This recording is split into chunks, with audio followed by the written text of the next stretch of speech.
Elic's got it all: speed, agility. He's a route runner. He's a dog. An outstanding football player. You can look at him and tell, that he's a freak athlete. Wide receivers coach at Tennessee calling me up and being like, "Coach, is this kid a freak or is he a freak? I was like, "What do you mean by that?" And he's like, freaks are what play in the SEC. I was like, "Well, I think he's a freak because I've never seen somebody who can do the things that he can do." Oh, what a grab! What a highlight! Ayomanor! Mind your manners, what a catch! That'll make your SportsCenter top 10. He took it off of Travis Hunter's hat. Ball's a little bit underthrown, and I guess that's like the opportunity where you get pass interference or you're going to be on SportsCenter, and the latter happened. The Cardinals storm into Boulder and run back to the farm in Palo Alto with the dub. 46-43. The biggest comeback in school history for the Cardinals. Sometimes it's just the opportunity and the talent level just come together, and like you just get lucky like that, because you can't really control the outcome. But yeah, everything just came together that night. Last October, on Friday the 13th, Colorado was unlucky to run into Stanford's freak, Elic Ayomanor. As the receiver said, everything came together. 13 grabs for 294 yards, the second most in Pac-12 history, and 3 touchdowns. At halftime, Ayomanor didn't have a catch, and his team trailed 29-0. Everyone who watched the second half had their jaws on the floor, except those who knew the pass catcher from the jump. Our track coach used to say all the time, like, "I've never worked with somebody like this. You could be an Olympian if you wanted to be." And probably could.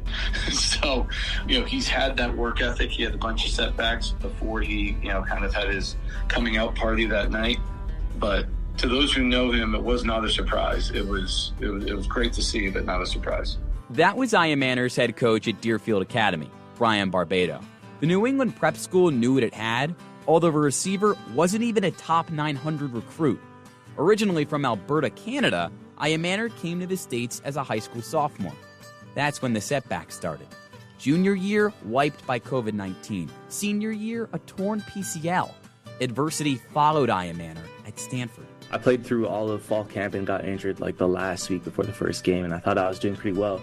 And then you feel like you can compete out there and you feel like you're ready, and then all of a sudden you can. You just have to watch. I mean, a lot of the games I ended up just being at my dorm watching them on TV when we were traveling away, which is definitely tough. But I think little bouts of adversity that you go through are pretty crucial in your character development. And so I think there's definitely some positive things that came out of it as well. What a mindset to have after missing your freshman season with a torn ACL, MCL, and meniscus.